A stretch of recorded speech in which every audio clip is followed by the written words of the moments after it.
এ আল্লাহর নবীজিকে আমার দুঃখটা বলি। হরিণীতে আজকে বলছে আল্লাহর নবীজি আমার কথা শুনবে।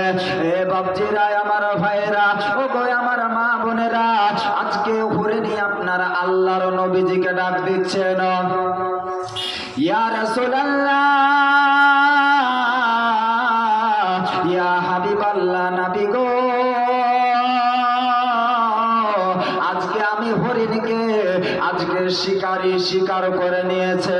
ইয়া রাসূলুল্লাহ, ইয়া হাবিবাল্লাহ, নবী গো, আজকে আপনি আমাকে ছেড়ে দিতে হবে না, শিকার করে নিয়েছে।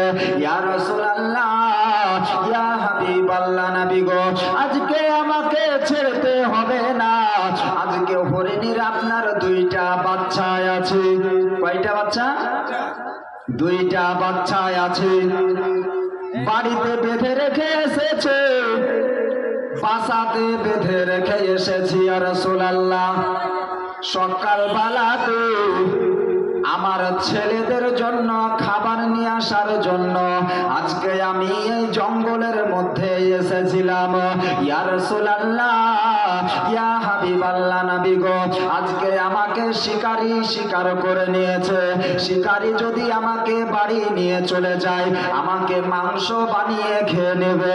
ইয়া রাসূলুল্লাহ, ইয়া হাবিবাল্লাহ, নবী গো, আজকে আমাকে আপনি 30 মিনিট সময় দেন। কত মিনিট? 30 মিনিট। মা কি জিনিস দেখুন, মা জননী কত মায়া করে, দুইটা ছেলেকে আপনার বাসায় রেখে এসেছেন। মা জননী খাবার নিতে এসেছিলেন, শিকারী আপনার হরিণটাকে শিকার করে নিয়েছে, হরিণটাকে বেঁধে রেখেছে। আর হরিণটা বলছে, ইয়া রাসূলুল্লাহ, আজকে আপনি আমাকে ছেড়ে দিন। 30 মিনিট সময় নিলাম, 30 মিনিট সময়ের মধ্যে ইয়া রাসূলুল্লাহ আমি বাড়িতে গিয়ে থেকে যাব না, আমি আমাকে আমার ছেলেদেরকে দুগ্ধ পান করিয়ে আমি হরিণী আল্লাহর নবীজির কাছে 30 মিনিট সময়ের মধ্যে আমি হরিণী ফিরে আসবো। বলেন সুবহানাল্লাহ। কত মিনিট টাইমের মধ্যে? 30 মিনিট টাইমের মধ্যে। ও যুবক ভাইয়েরা, ও গো আমার আব্বা জানেরা, সেই নবীজির উম্মত আমরা, হরিণীতে নবীজির কথা শুনছে, আজকে বাঘে নবীজির কথাকে মেনে নিয়েছে, পশু পাখিরাতে নবীজির কথা মেনে নিয়েছে, সাপে নবীজিকে আপনার চিনেছে, কিন্তু আমরা মানুষ হইয়া আল্লাহর নবীজিকে চিনতে পারলাম না। আমি গোলাপ নিলাম, গাঁদা নিলাম, নিলাম রজনীগন্ধা, আরে মনের সুখে মালা গেঁথেছি সকাল থেকে সন্ধ্যা। জোরে বলেন, সুখে মালা গেঁথেছি সকাল সে থেকে সন্ধ্যা। কার জন্য মালা গেঁথেছি? প্রশ্ন আসবে না? আসবে না? সারাদিন সারা রাত জাগ্রত করে কার জন্য আমরা মালা গাচ্ছি? শায়ের আপনার বলছেন, আমি গোলাপ নিলাম, গাঁদা নিলাম, নিলাম রজনীগন্ধা, আরে মনের সুখে মালা গেঁথেছি সকাল থেকে সন্ধ্যা। একবার দেখা দাও যদি ও গো মদিনাওয়ালা, হাসি মুখে পরাবো তোমায় ওই হাজার ফুলের মালা। জোরে বলেন, কার জন্য? নবীজির জন্য মালা গেঁথেছি।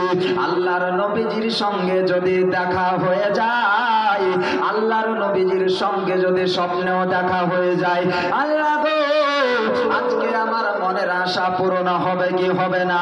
নবীজিকে যদি স্বপ্নে দেখতে পাই, চাই নবীজিকে গোলাপের মালা দিয়ে দেব, বলেন সুবহানাল্লাহ। হাসি মুখে পরাব তোমায় ওই লাল গোলাপের মালা, একবার দেখা দাও যদি ও গো মদিনাওয়ালা, আর হাসি মুখে পরাব তোমায় ওই হাজার ফুলের মালা। লাল ফুলকে প্রশ্ন করি রংটি কোথায় পেলে, উহুদ ময়দানে নাবির ওই রক্তের কথা বলে, সুবহানাল্লাহ বলেন না? উহুদ ময়দানে নাবির ওই রক্তের কথা বলে, তাই লাল ফুলকে, তাই লাল ফুলকে বাগান থেকে তুলে গাঁথলাম মালা, হাসি মুখে পরাব তোমায় ওই লাল গোলাপের মালা। সাদা ফুলকে প্রশ্ন করি রংটি কোথায় পেলে, নবীজির ওই দাঁত মুবারক সাদা ছিল বলে, জোরে সুবহানাল্লাহ। সাদা ফুলকে প্রশ্ন করে রংটি কোথায় পেলে, নবীজির দাঁত মুবারক ওই